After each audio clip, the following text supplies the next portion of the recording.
میں نے آج 10 سال بعد پاکستان میں قدم رکھا تھا۔ پہلا قدم رکھتے ہی میرے جذبات میرے قابو میں نہ رہے اور میری آنکھوں سے آنسو نکلنے لگے۔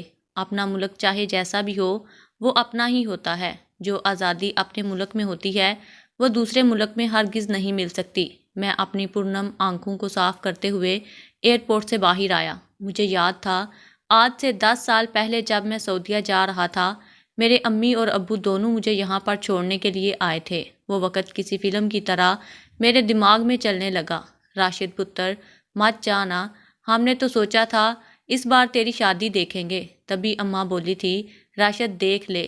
پھر میں نے تو سوچا تھا اپنا ہاتھ ذرا ہلکا کروں گی، گھر میں بہو آ جائے گی تو دونوں ساس بہو سکھ دکھ بانٹ لیا کریں گے، مگر ایک بار پھر تو بغیر شادی کیے واپس جا رہا ہے۔ ماں باپ کی باتیں سن کر میں انہیں اپنے سینے سے لگانے لگا اور پھر دونوں کا ماتھا چوم کر بولا، اماں اگر سار نے یوں اچانک نہ بلایا ہوتا تو میں کبھی بھی نہ جاتا، مگر اب مجبوری ہے۔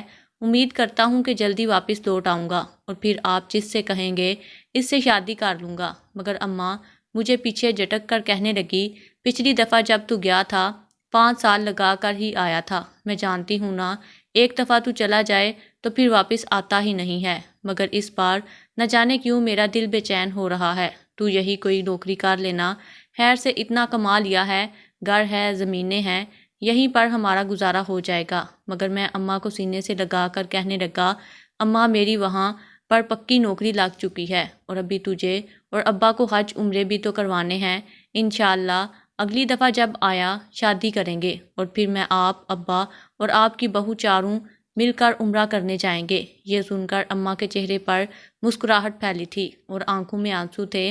میری بولی سی اماں آمین یا رب العالمین کہتی ہوئی مجھے سینے سے لگا گئی اور ڈھیروں دعائیں دیتے ہوئے بولی، اس بار جلدی آنا، مجھے تو میری سانسوں کا بھروسہ نہیں رہا، بس مرنے سے پہلے تیری خوشیاں دیکھنا چاہتی ہوں۔ یہ نہ ہو کہ تو آئے اور میں اٹھ کر تجھے سینے سے لگانے کے لیے اس دنیا میں ہی نہ رہوں۔ اماں کی یہ بات میرے دل میں چبھی تھی۔ فوراً ان کے لبوں پر ہاتھ رکھا اور سینے سے لگا کر رونے لگا، کہنے لگا کہ اماں ایسی باتیں نہ کرو، ورنہ وہاں جا کر میرا کام میں دل نہیں لگ پائے گا، میرا دھیان تیری طرف ہی رہے گا۔ اماں فوراً بات بدلنے لگی اور اپنے ہاتھ کے بنے لڈو اور اچار مجھے کھانے کی ہدایت کرنے لگی۔ تبھی میں جاتے جاتے ابا کو سینے سے لگا کے رخصت ہونے لگا۔ میرے ابا بڑے ہی مضبوط اعصاب کے مالک تھے، کبھی کھل کر انہوں نے اپنے جذبات کا اظہار نہیں کیا تھا، مگر اس روز جب انہوں نے مجھے سینے سے لگایا تو یوں لگا جیسے ان کا یہ لمس زندگی بھر تک میرے وجود میں سمایا رہے گا، کیونکہ اس بار ان کی آنکھوں میں بھی تھوڑے آنسو امڑ آئے تھے۔ خیر میں دونوں سے جدا ہوا کیونکہ میری فلائٹ کا ٹائم ہو چکا تھا۔ مجھے کہاں امید تھی کہ میں ماں باپ کو آخری بار اپنے سامنے جیتا جاگتا دیکھ رہا ہوں۔ اس کے بعد نہ ہی مجھے چھٹی ملی اور نہ ہی میں واپس پاکستان آ سکا۔ امی ابو اکثر فون کر کے کہتے تھے کہ واپس آ جاؤ، بس کر دو، مگر سر تھے کہ ایک ہفتے کے لیے چھٹی دینے کے لیے بھی راضی نہیں تھے۔ یوں ہی کرتے کرتے 10 سال بیت چکے تھے۔ آج سے 2 سال پہلے مجھے کال آئی تھی۔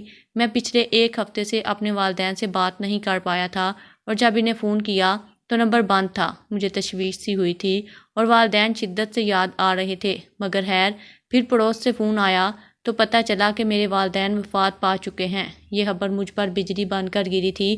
میں غش کھا کر گر چکا تھا۔ کئی روز تک تو ہوش ہی نہ رہی۔ کام سے چھٹی کی تو سر الگ شور مچانے لگا تھا، دھمکیاں دینے لگا تھا۔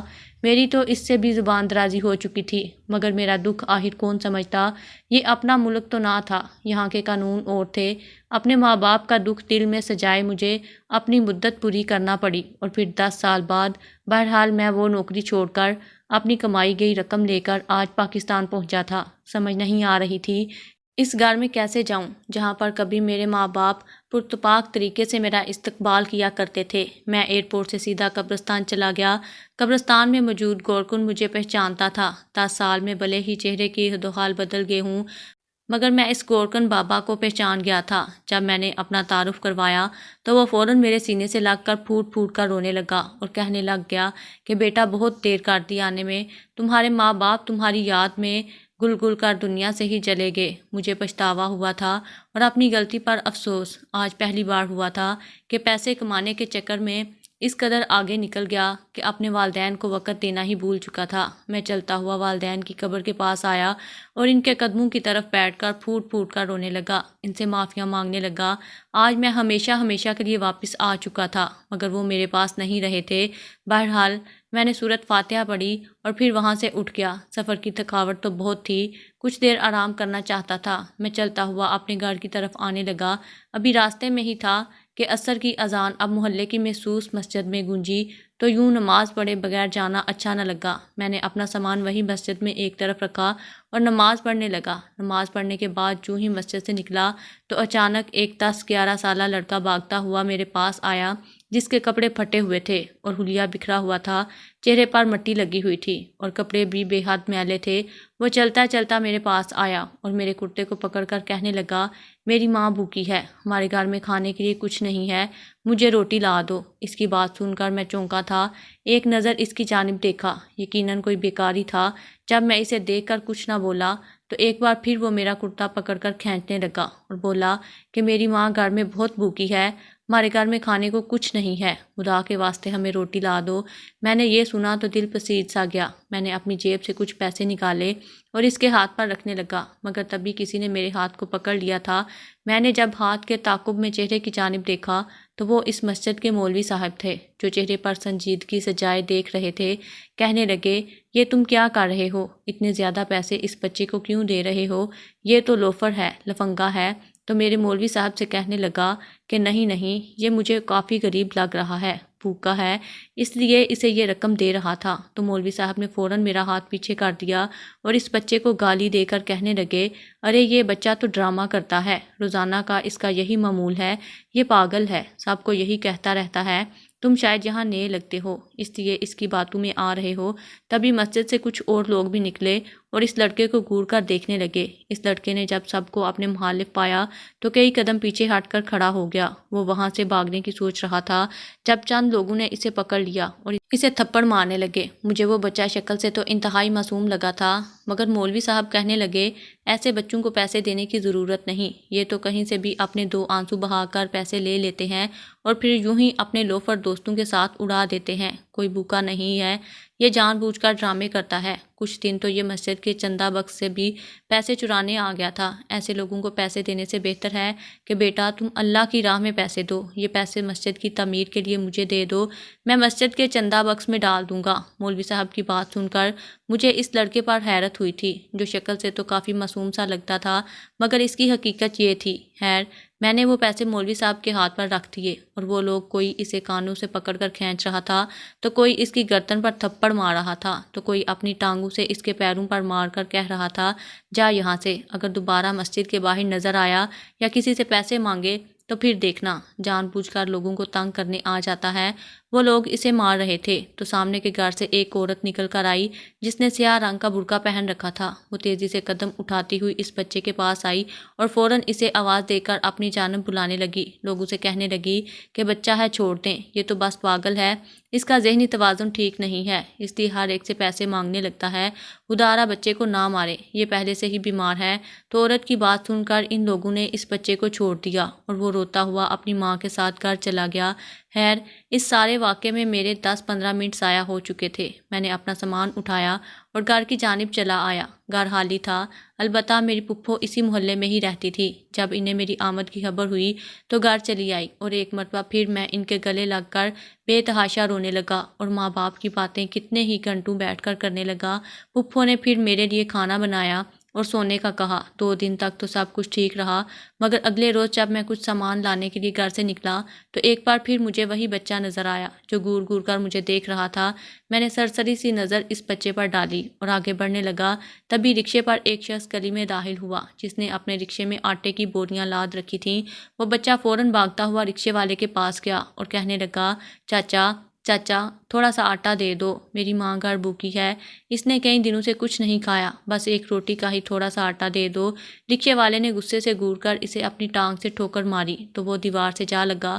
رکشے والا اسے کہنے لگا، ابھی رکشے کے آگے آ کر مر جاتا تو بلا وجہ ہی میرے متھے لگ جاتا۔ عجیب ہی پاگل ہوا پھرتا ہے۔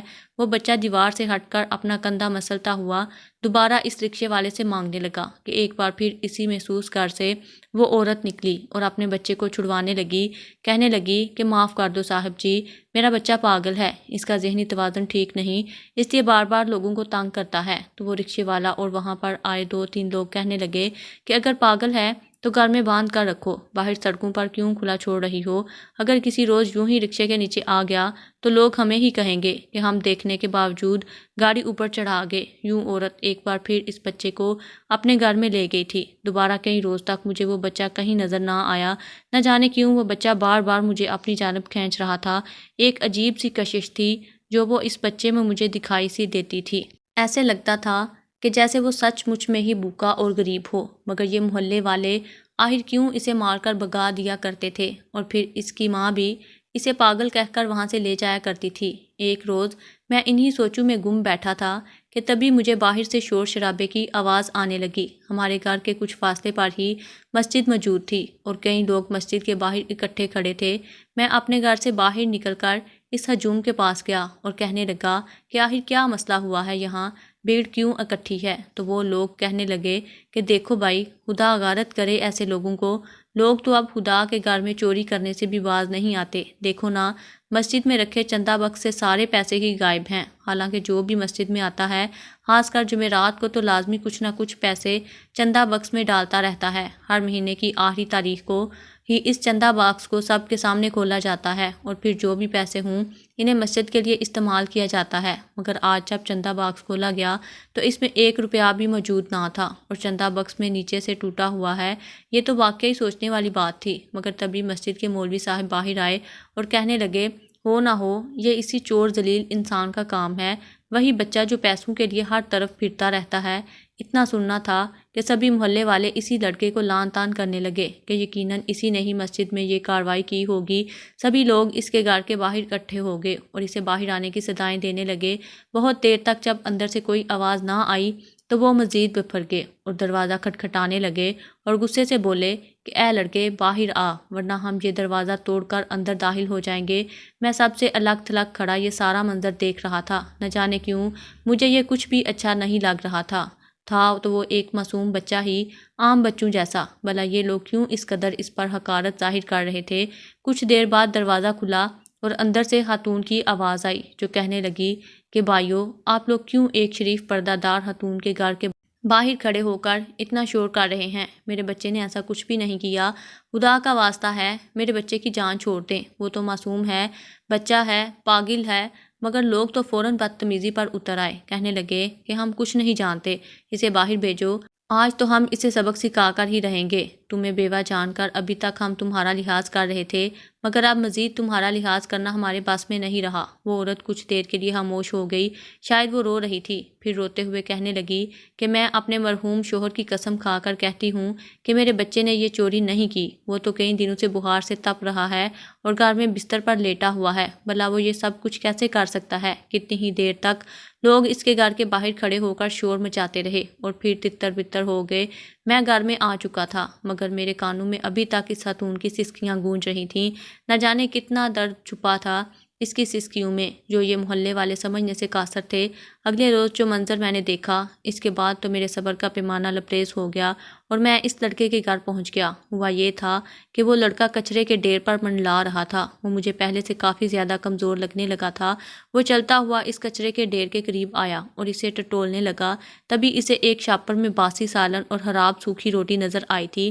اس نے وہ اٹھائی اور فوراً لے کر گھر چلا آیا۔ میں نے یہ منظر چھپ کر دیکھا تھا اور پھر اس کا تعاقب کرتا ہوا اس کے گھر تک پہنچا۔ وہ جیسے ہی گھر میں داخل ہوا تو کچھ فاصلے سے میں بھی اس کے گھر کے اندر داخل ہو گیا۔ وہ ایک چھوٹا سا ایک کمرے کا گھر تھا۔ میں اس گھر کے دروازے کے اندر داخل ہوا ہی تھا کہ کمرے سے نظر آنے والا منظر میرے قدم وہیں منجمد کر چکا تھا، کیونکہ وہ دونوں ماں بیٹا اس وقت فرش پر بیٹھے ہوئے تھے اور وہ خراب سالن اور باسی روٹی کو بمشکل چباتے ہوئے کھا رہے تھے۔ وہ عورت مسلسل رو رہی تھی اور جبکہ وہ لڑکا ابکائیاں بھی لے رہا تھا اور پیٹ بھرنے کی خاطر وہ خراب سالن کھا بھی رہا تھا۔ مجھ سے مزید نہ دیکھا گیا۔ میں فوراً آگے بڑھا اور ان لوگوں سے وہ خراب کھانا چھین لیا اور لڑکے کو کہا کہ وہ یہ کھانا تھوکے، اتنا خراب کھانا بھلا وہ کیسے کھا سکتا ہے۔ اس عورت نے جب مجھے دیکھا تو فوراً اپنا چہرہ ڈھکنے لگی اور کہنے لگی، صاحب جی، میں ایک پردہ دار نیک خاتون ہوں، آپ کو بغیر اجازت گھر میں داخل نہیں ہونا چاہیے تھا۔ تو میں فوراً اس سے معذرت کرنے لگا اور اسے پیٹ پھیر کر کھڑا ہو گیا اور کہنے لگا کہ معاف کرنا، مگر میری نیت صاف تھی۔ میں کتنے روز سے تمہارے بچے کو دیکھ رہا ہوں، گاؤں والے اسے برا بلا کہتے ہیں، اسے چور کہتے ہیں اور تم اسے پاگل کہتی ہو، جبکہ یہ تو مجھے پاگل نہیں لگتا، اور اب تم لوگ یہ کھانا کھا رہے ہو تو مجھ سے دیکھا نہیں گیا، اس لیے میں گھر میں چلا آیا اور وہ عورت پھوٹ پھوٹ کر رونے لگی تھی۔ وہیں میں نے اس لڑکے کا چہرہ صاف کیا اور بولا کہ میرے گھر چلو، میرے گھر میں کھانا موجود ہے، میں وہ تم لوگوں کو دیتا ہوں۔ وہ عورت فوراً رک گئی، کہنے لگی کہ نہیں صاحب جی، میں آپ کے گھر نہیں جا سکتی۔ شاید حالات کی نزاکت کو بخوبی سمجھتی تھی۔ میں نے اس بچے کو اپنے ساتھ لیا اور اپنے گھر چلا آیا۔ گھر میں تازہ کھانا اور گرما گرم چپاتیاں پکی ہوئی تھیں جو کہ میری پھپھو ہی پکا رہی تھیں۔ میں نے وہ کھانا لیا اور اس لڑکے کے حوالے کر دیا۔ وہ لڑکا تو تازہ کھانا دیکھ کر مارے خوشی کے رونے لگا۔ وہ کھانا لے کر گھر چلا گیا۔ میں نے اس بارے میں اپنی پھپھو کو بتایا تو وہ ایک گہری سانس خارج کر کے رہ گئی۔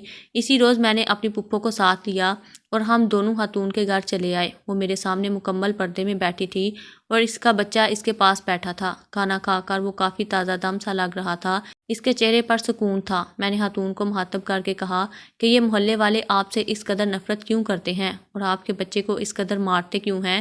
غریب ہونا، بھوکا رہنا تو اپنی جگہ، مگر اس نفرت کی آخر وجہ کیا ہے؟ وہ خاتون روتے ہوئے کہنے لگی کہ میرا شوہر اسی محلے میں رہتا تھا، وہ ایک غریب مزدور تھا، بڑا ہی محنتی اور نیک شخص تھا۔ جب بھی کام پر جاتا تو جو بھی دہاڑی بنتی وہ لے کر سیدھا مسجد میں چلا جاتا، پھر کچھ حصہ خدا کی راہ میں دے کر واپس چلا آتا۔ ایک روز جب وہ آدھی رات کو کام سے لوٹا اور مسجد میں اپنے دہاڑی کے پیسوں میں سے کچھ پیسے رکھنے کے لیے گیا تو دیکھا کہ مسجد کا مولوی، جو کہ ابھی تک موجود ہے، مسجد کے چندہ بکس سے پیسے نکال رہا ہے۔ یہ منظر اس نے دیکھا تو وہ شدید غصے میں آ گیا اور کہنے لگا کہ شرم کرو، میں صبح ہی سارے محلے والوں کو تمہارے بارے میں بتاؤں گا اور تمہیں اس مسجد سے نکلواؤں گا۔ تم تو خدا کے نام پر بھی یہ منافقت دکھا رہے ہو۔ میرا شوہر گھر آیا اور مجھے سب کچھ بتانے لگا، مگر جیسے ہی صبح ہوئی تو مولوی صاحب نے پورے محلے والوں کو میرے شوہر کے خلاف کر دیا تھا۔ کہنے لگا کہ یہ وہ شخص ہے جو رات کو پیسے نکال رہا تھا، اور مجھے کہنے لگا مولوی صاحب، میں غریب ہوں، میرے بارے میں کسی بھی محلے والے کو نہ بتانا۔ اس وقت تو میں خاموش ہو گیا، مگر ساری رات میرا ضمیر مجھے ملامت کرنے لگا کہ میں کیسے ایک چور کی پردہ پوشی کر سکتا ہوں۔ یہ سن کر محلے والے مولوی صاحب کا یقین کر کے میرے شوہر کو مل کر پیٹنے لگے۔ سب اسے چور چور اور دوگلا منافق کہہ رہے تھے۔ وہ ہر قسم اٹھانے کو تیار تھا، مگر کسی کو اس پر یقین نہ آیا۔ یوں اتنی ذلت سہنے کے بعد میرا شوہر ہارٹ اٹیک سے مر گیا اور بس میرا اور میرے بچے کا برا وقت شروع ہو گیا۔ اس واقعے کو 1 سال بیت چکا ہے، مگر اب مولوی صاحب کے کہنے پر محلے والے میرے بچے کے پیچھے پڑے ہوئے ہیں۔ ہم بھوکے ہیں، غریب ہیں، مگر کسی کو ہماری پرواہ نہیں۔ اس بیوہ مخلص عورت کی بات سن کر میرا دل بھی شدید پریشان ہوا تھا۔ گاؤں والے تو مولوی صاحب پر اندھا یقین کرتے تھے، انہیں تو اس بات کی خبر ہی نہ تھی کہ یہ سب کچھ مولوی صاحب خود ہی کر رہے ہیں، اور الزام اس معصوم بچے اور اس کے باپ پر لگتا رہا۔ خیر، میں نے اسی روز گاؤں والوں کو حقیقت سے آگاہ کیا۔ کچھ تو یقین کر گئے، مگر کچھ نہ مانے۔ وقت کے ساتھ ساتھ مولوی صاحب کی حقیقت ان کے سامنے کھل کر آ گئی تو فوراً اس مولوی صاحب کو محلے سے نکال دیا گیا۔ پھپھو میرے لیے لڑکی ڈھونڈ رہی تھی، مگر میں ان سے کہنے لگا کہ میری بھی اب کافی عمر ہو چکی ہے، میرے لیے لڑکی ملنا اب مشکل ہے۔ ویسے بھی میں چاہتا ہوں کہ اس غریب خاتون سے شادی کر لوں، یوں اسے بھی ایک محرم مل جائے گا اور اس کے بچے کی بھی اچھی تعلیم و تربیت اور اخراجات پورے ہو جائیں گے، اور اللہ تعالیٰ الگ میری ذات سے راضی ہوگا۔ یوں میں نے اس خاتون سے نکاح کر لیا اور اب الحمدللہ اس کے ساتھ خوش و خرم زندگی گزار رہا ہوں۔